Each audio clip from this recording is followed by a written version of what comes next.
Since the beginning, the whole team was determined to make this be an academic project that also had an impact in the real world. Nina Held, who focuses on the German case study, is a sociologist. Moira Dustin, who focuses on the UK case study, is a political scientist. Carmelo Danisi, who focuses on the Italian case study, is an international lawyer. And I'm a lawyer. I coordinate the project and I focus on the European level policy. We all have connections with the NGO world. We had all been activists in different fields. So we're not only looking at the legal processes of claiming asylum, we're also looking at the social experiences of these claimants. When people arrive to Europe and lodge an asylum claim, they are just at the beginning of a very long process. They need to prove that they are really members of this sexual minority or this gender identity minority. They need to prove that they have been persecuted on that account. They need to prove that there's nowhere else in their countries of origin where they can relocate to. And all these things tend to be very difficult to prove. LGBT asylum is a very difficult and complex area of asylum law.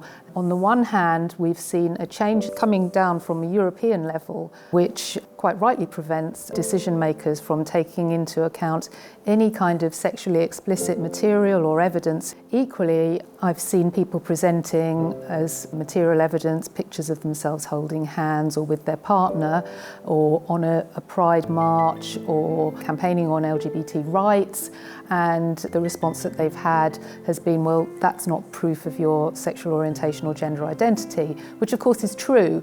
But how are people meant to convince decision makers that they're fleeing homophobia or transphobia?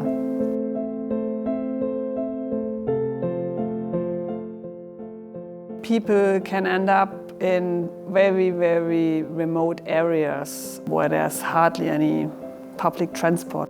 One of my participants, they housed her in an army camp in the woods. I had to take several trains and buses to get there.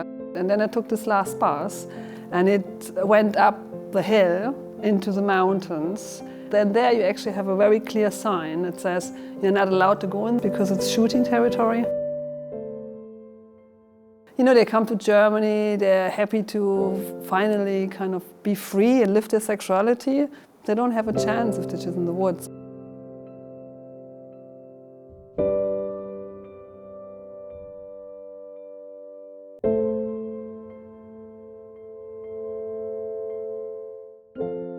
It was surprising for me to discover that they never talk and never think about the future. One person told me, I feel like in a cage because I don't know if in 2 days a new law comes up and I will be sent back to my country.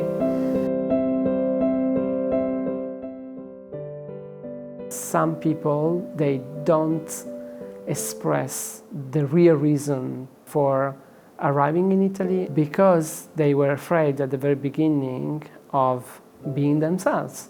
They can experience the same fear they had in their country because they are forced to live with people of the same country, with the same cultural background. So the same people that persecute them.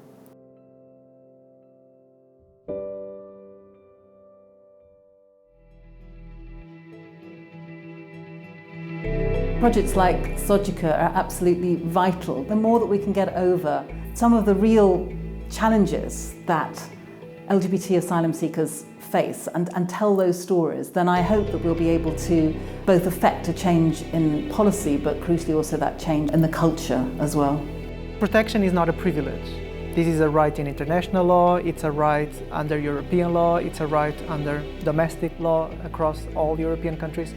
So we are not talking about giving them a favor. We're not doing them a favor. Besides rights, I think we need to make sure that we include empathy and humanity in our policies and in our decision making and in our social practices.